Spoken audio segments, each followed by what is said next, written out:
Good morning, YouTube. I hope you guys are well. It is now Friday. We're in the middle of my training camp. It's the second day after my intensity. I have my kind of morning routine. I couldn't do it for 2 days because I didn't have a pen.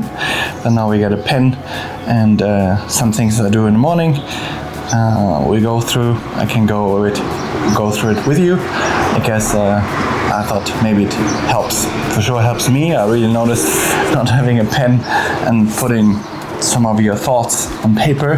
They get just kind of rummage around in your brain and don't do anything good moving forward. So a couple of things. I mean, we all wake up with some feelings. Sometimes we wake up feeling good. Sometimes we wake up feeling not so good. Today I woke up feeling not so good.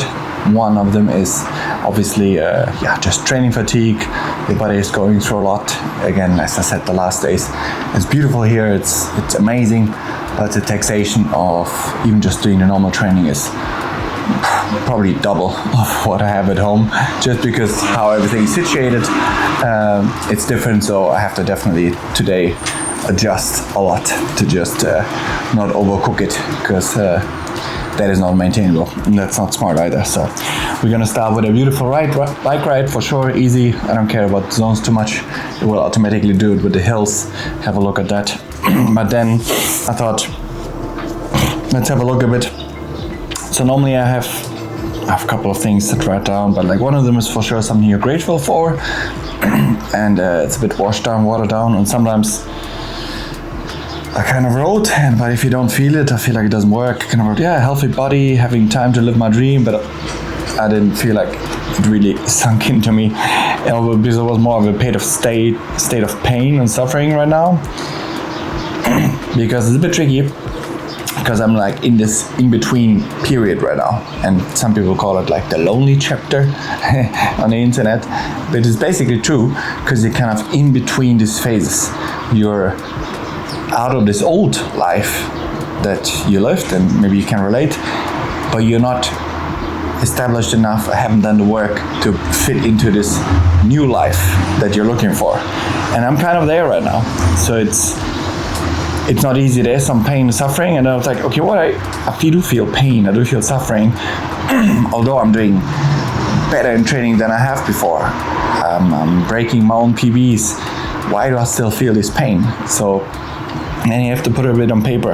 So one problem is, I'm kind of, if you don't put it down on paper, which I have to do now, make it really precise, I'm only looking for the finished product, like the end product. Let's say you're starting out as a business, don't have one customer, and you're looking at the end product being, I don't know, a millionaire, whatever your goal is.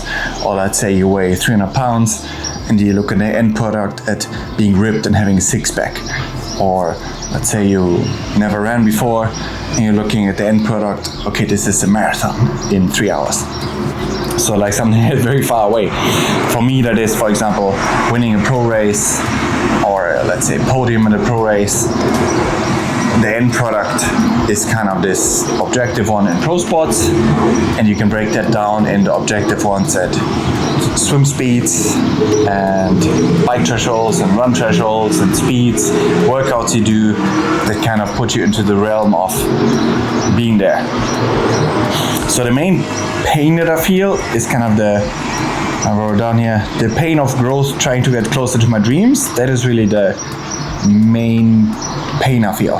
And I kind of undefined the product, because I know the math of what it takes to be on the podium in a pro race, for example. And I know everything I'm doing right now, and that's a tricky feeling, is better than I did before. It is not good enough. That's a sad truth. It's just, you're doing your absolute best, but it's not good enough to be at the top. Facts. Okay, but how do you get to the top? You have to keep going. You have to keep going through this pain right now, because otherwise you will never get there. Most people quit or don't even try because they can't take this middle period of like going through that pain.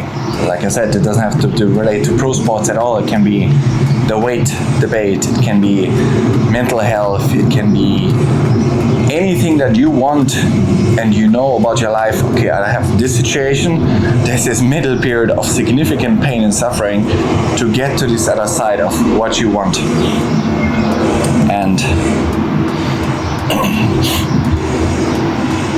so since a lot of my pain comes only because I think about the finished product, I have to kind of break it down in a more process-oriented way, which, yeah, that's the only way to do it. So on the one hand, you have to appreciate the things that you kind of did, and I tried to do that with the workouts and all that, and they are better, but I don't get the emotional response for it. I just like, I know, okay, you're doing these things at these watts and all, and that's cute and dandy, but if you look at the top thing, that is their threshold. It's what you can do for 1 minute, 2 minutes. It's their threshold. But how did they get there? Well, they went through this pain period, got to the other side, and then you go there. So the only way to get there is, as I said, to just keep going. Keep going, keep stacking the workouts, or keep stacking whatever you're working on. And some days you need a little bit of recharge, but you still gotta stack something on that day, even if it's a small. If you're studying or losing weight, you gotta do something that you feel at the end of the day you're getting closer. Otherwise, it will spiral even more. If you feel like, okay, I actually lost the day today, maybe I recharged mentally, but I went significantly back on my dreams, then it's also not good. So I have to be really precise with my kind of sports things, but it's just a weird existence. This path that I chose here, it's very, very weird and not normal, because your whole values normally for healthy, stable psychology, let's say, you have the work where you kind of put value in and give value, and this is kind of in triathlon, or like as an athlete, is kind of like, okay, I can say this, YouTube is one of them. You kind of try to provide value, like have some sort of, share it or whatever you want to, give some value to humanity. The other one is this objective one, results. These are the things you have as an athlete. It's a weird existence. Weird. Anyways, and then you have the family and the things all around, but so there's some thoughts I'm going through. Maybe it helps you. So just write down, what do I actually feel, and then try to not focus on the things that are wrong. I try to write down all the things that are right. What are the things that are going in my favor? Trying to create a positive momentum. I have a healthy body. I got time to train, time to recover, all the things that I didn't have before for a long time.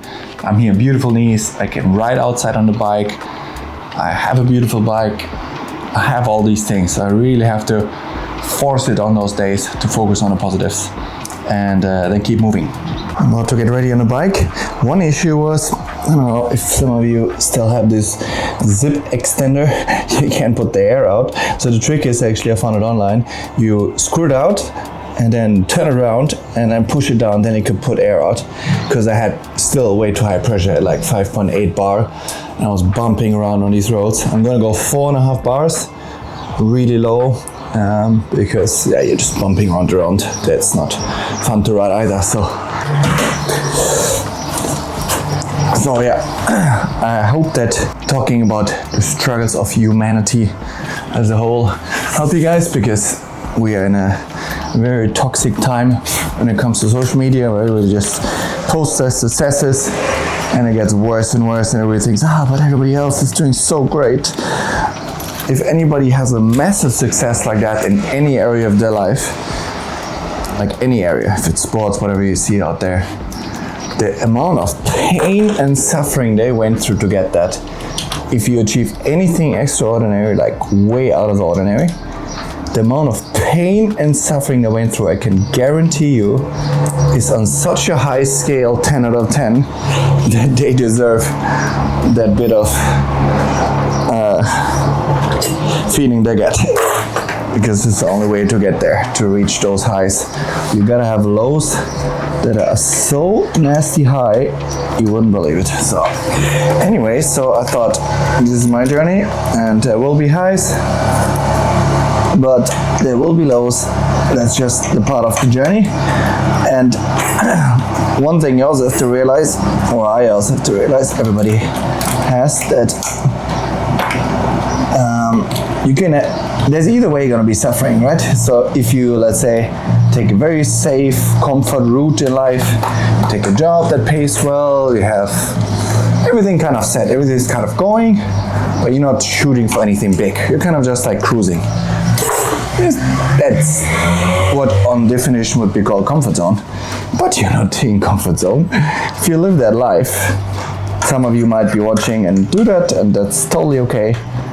There's still pain, like there's still pain in humanity.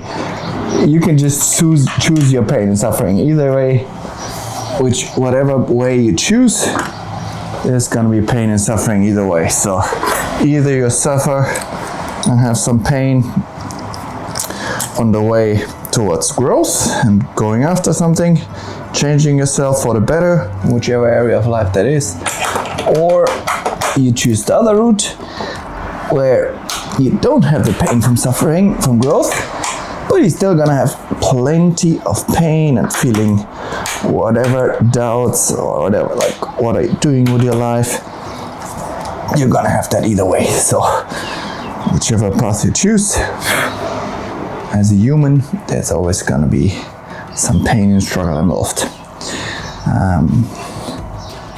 I hope this is now steady. All right, guys, we're heading out to the right. Less tire pressure, should be nice. It's a nice loop. 2-3 hours, I don't know how long it takes for the hills. Key is to enjoy it, appreciate what you have. We're always wired to look at things we don't have. Such a bad pattern. So easy to slip into it. Important when you're into it, go out of it again and appreciate what I have. So, because the goal is not to have this thing that you actually think like, when I have this, then I'm happy. It's the biggest lie of the universe. That's why there's so many miserable millionaires. But we're gonna enjoy this.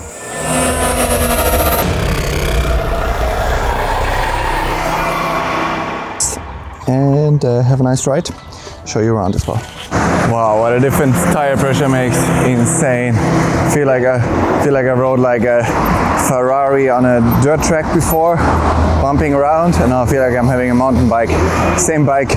So really don't underestimate tire pressure. Really play around. If you have rough roads, lower the tire pressure by a good bar. It's just so much more fun to ride. It's crazy. All right, if you're doing this course, I have 2 tips for you. If you're doing Ironman East, World Champs, or know anybody, 2 tips that will 100% completely change your experience of this bike course. Number 1, the right gearing seems obvious, but I mean really, even if you're a strong rider, again, details here. I have my 43 in the front, 28 in the back, as slow as I can go.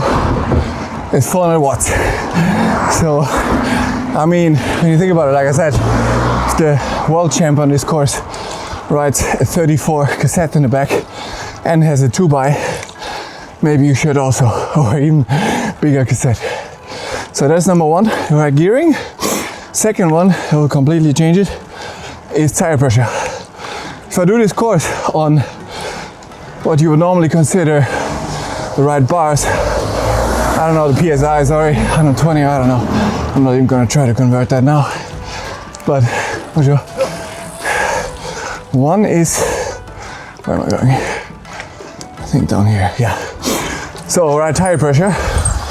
So, I had before 5.8 bars and normal racing, flat racing, I can even do 6.2 bars, no problem. Now I'm down to 4.5 bars. And it feels like it's enjoyable. Before, not enjoyable. You're bouncing around the road. You're not going to feel confident on the downhills because you're constantly jumping around. It's too much pressure. You can't get a good grip on the tire on the road because you just have so little surface with that much pressure.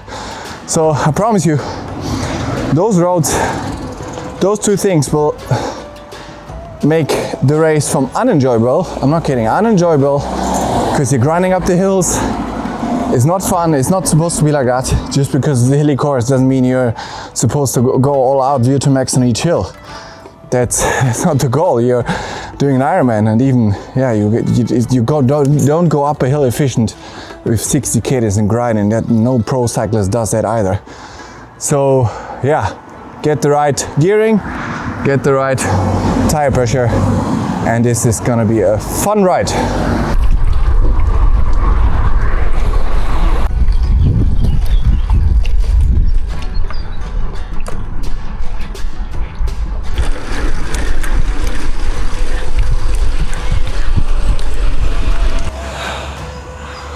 Wow, just wow. Turns out it's really easy to appreciate what you got when you ride here. Holy moly, this is beautiful. And also what I said before, when I rode in Finland with a triathlon bike, I just had the wrong tire pressure. It's just not enjoyable. If you're jumping, it really bounces the bike. Just lower the tire pressure. Next time you have a ride, and you don't feel comfortable on the road, lower the tire pressure, because to be honest, those bars, there's those calculators online, but when you put the weight in and the chip seal, it doesn't spit out for me 4.5 bars. Only I have to look at some other guys that actually rode the course here, then it spits out 4.5 bars at the same weight. Anyways, this feels amazing, super fun. And yeah, on the other side, in Finland, I know for a fact right now it's snowing mid-April, so for all the Finns out there, suck at this. No, I'm just kidding. Sending you some sunshine, some good vibes. I love where I live in Finland, but here, short pants and all this, feeling already like a newborn person. So, gotta keep trucking, keep going, and enjoy the ride. This is life. This is the journey. The outcome and the podium is a small moment, and then it doesn't last long either, right? And if you win something really big, like a world championship, your objective marker is then number 1 again.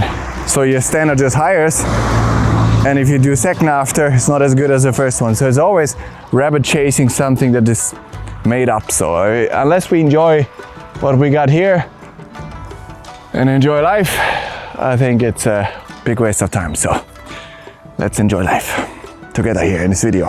I'm gonna try to bring some joy through the camera from already watching. I know a lot of you guys are in the US, that's why I try to do some miles and some conversions.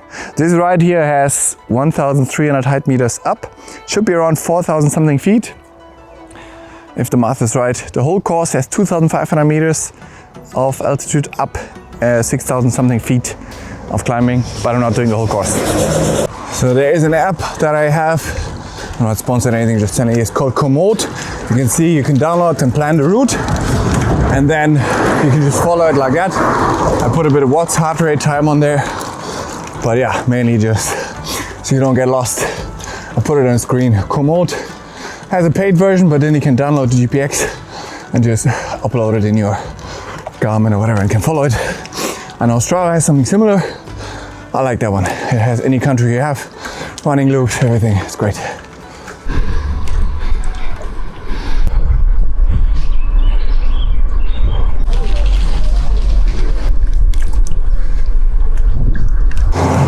Okay, we got an unofficial race in our hands. Normally I never even consider this. Just think about training. But now it's about enjoyment. And I'm grateful to have 2 healthy legs, healthy body and mind, so that I can do this. So we just got checked by a French triathlete. I could see the way he moves his hips. He was drilling it to get past me and eased off a bit after. So that was the ego move, and I could just say, doesn't matter, which I normally do, but now I want to have fun, so I thought we could take a scalp right back. How about that? What is he gonna say about 10 minutes of 360 watts? Let's give it a go and see if we can reel him back in and take his soul, just for the fun of it. No, that's not him. That's someone else. Oh, he's in front. Oh, he's struggling. Oh, you shouldn't have done that. He's messing. Oh, he's easing up now. But I'm still pumping for 50 watts. Sitting up. So, see you soon, buddy. All right, we're about to overtake. Very important to overtake, as we learned from Gustav in a video. Hold your breath, pretend like you're chilling, Yeah. Oh, look, somebody running. Let's go. All right. This is not the white one. Is not the one. The other one in the back there. That is our target. We're still pumping 400. Like nothing happened. Never did it in my life. Yeah, beautiful. All right, we arrived at our destination. He's in the back. Okay. I'll report back after snatching his soul. All with love, of course.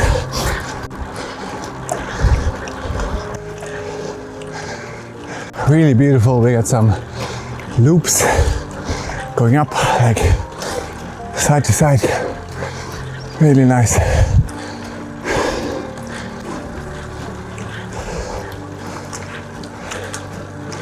Another cyclist here. Really fun. Beautiful.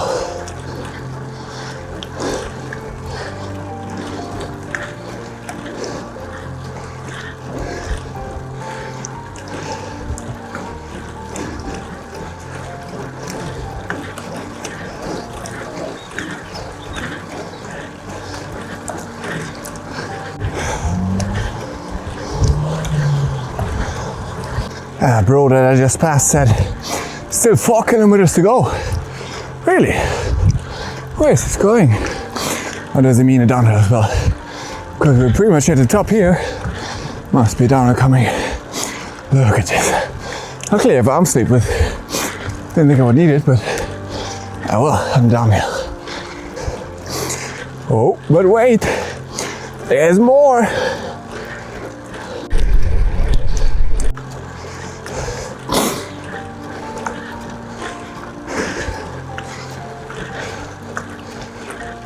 Oh, I saw a sign. I saw a sign. The 4K is actually correct. Now I got 2.5K left. It winds up even more into the fog. Nice. Looks like I'm Frodo trying to bring the ring back or something. But what an adventure. 2K left. Ranch 2K. Probably have coffee for me. This is it. I think it's the Tour de France hill. Might be this one. Maybe you can comment. Cold events. Is it? I'm not sure. I feel like it could be.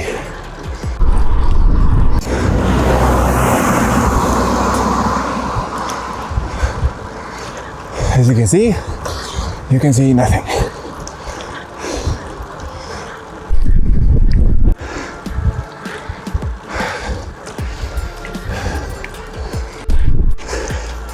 We're in the last kilometer. I don't know if you can see how beautiful it is. The fog kind of drifts over the road, kind of over this mountain or hill or whatever you want to call it. Beautiful. Wow. This is how life can turn around quickly. Normally around the next corner there's always an up waiting in life. When you have a low, there's an up coming. When you have a high, at some point there's a low coming. You just gotta roll up and down, try to stay in the middle as much as we can.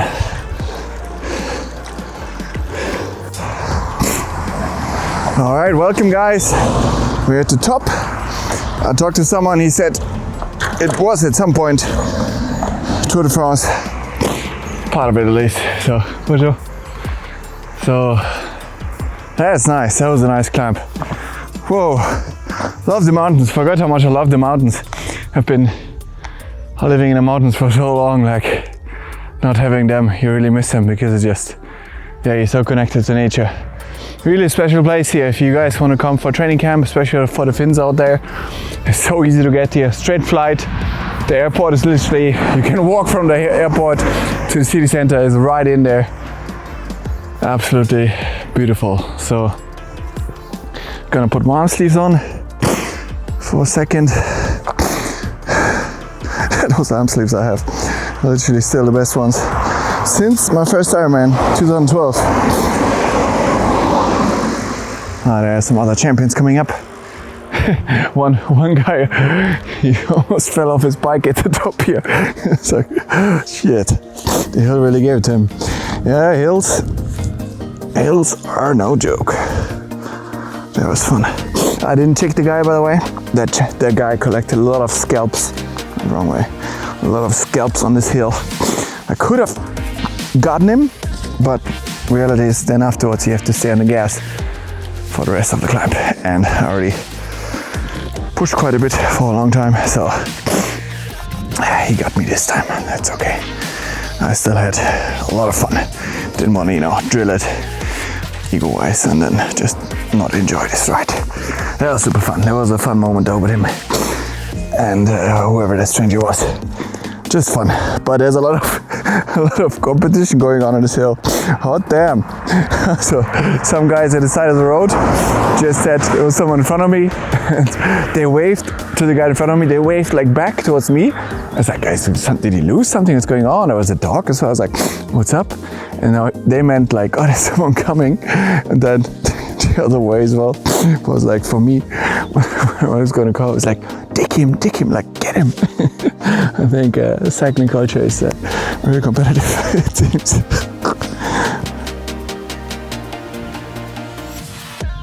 I'm gonna enjoy this a moment here. I hope you guys can feel through the camera how peaceful it is. Some Easter flowers. Where we are, I hope this brings you some good energy and peace and that you feel good.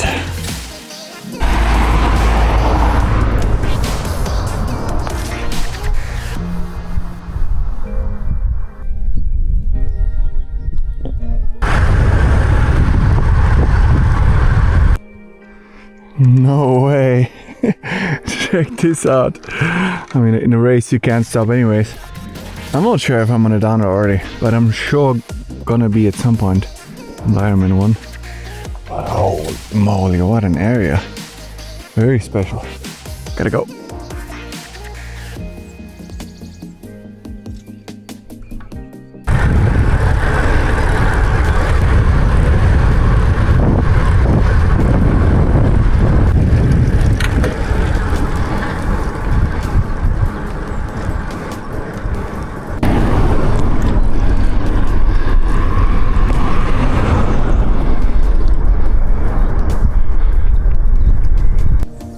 There it winds down, really beautiful, nice roads, just enjoying it, taking it easy. First downhill ever after Finland, so really beautiful. Making a little pit stop here on the way down. So regarding the downhills, I mean, they are windy, they are roads, you can see into the corners oftentimes. And yeah, to master this course, to know these, you have to ride it 30 times, 40 times, I don't know. Because a lot of corners, you can obviously get a lot of speed. So if you know this course, you can get a lot of minutes here. But the other side is also, for anybody coming, pro or age grouper, it depends what you're used to. If you're used to American roads or yeah, those kind of, even mountains, then you would have to come earlier because this is very different. Because American mountain roads are basically, when you compare it to Europe, a highway built on a mountain. So this is very different. So if you're traveling from the US for this race, I would really come a lot earlier because otherwise you're not gonna enjoy it. You just have to do it a few times, get used to it. So 2 weeks out, you would have to take and ride it a few times to feel comfortable here. So yeah, but it's very beautiful. I'm gonna continue now.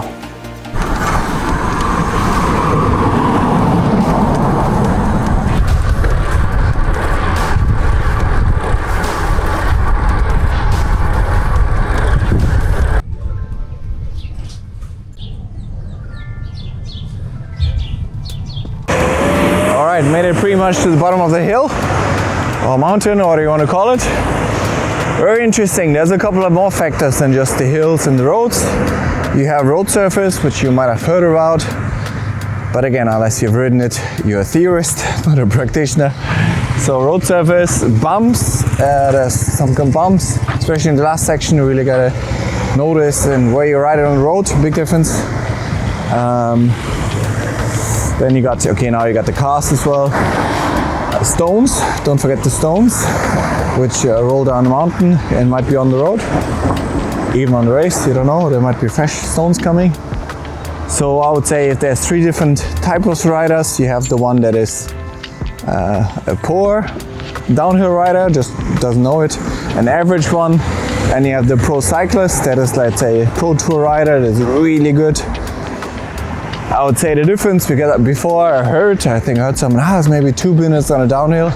No, difference between the good one and the bad one. No. We're talking 10, 15 minutes that good cyclists just with downhill skills can take away from average ones. I would say 10 minutes is not unrealistic, because there's really long sections of downhills, and if you're very comfortable on a downhill, you could take a lot of time away from others if you could look at it on a competitive scale. But yeah, I mean, then there's the only pro tour rider there was actually on Nice IRONMAN bike course, but yeah, he crashed, so he kind of pushed the limit a bit too much. So that's another one, right? So yeah, it's a nice puzzle piece for sure. It's a beautiful course.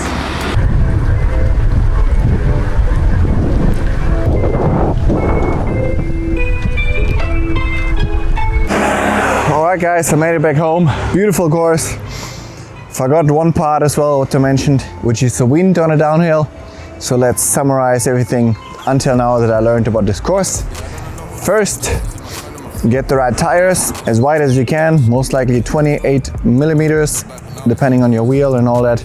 Track that as wide as you can. If you have a road bike, go 30, more grip on the road. Then second, lower your tire pressure. Also, tire pressure changes depending on your weight and also depending on the width of your tire. So if you have a 28 millimeter, you can run a lower pressure than when you have other tires. Then get the right gearing. The more gears, the better. As I said, the best cyclists on this course did have a 34 cassette in the back, and they have a lot stronger legs than you and me at this point. So get a big ass cassette for the back. Then ride the course. On the downhills, you gotta be, except for the not just that the roads are curving and you gotta know how to do that. Sure, you just get better at that by doing that. There's no other way around it. But then be aware, on the downhills there's actually stones, wind can be there, bumps. Those are quite a few more factors. It's quite exposed roads. So sounds all pretty complicated, but it's a beautiful course, but it has its own technicalities, which makes it interesting as well. So if you're racing it, let me know in the comments below. I wish you the best of luck. And I'm gonna end this video here. Gonna have a real run later and all this stuff, but I'm sure this video is already long enough. So have a good one. I'll see you guys tomorrow.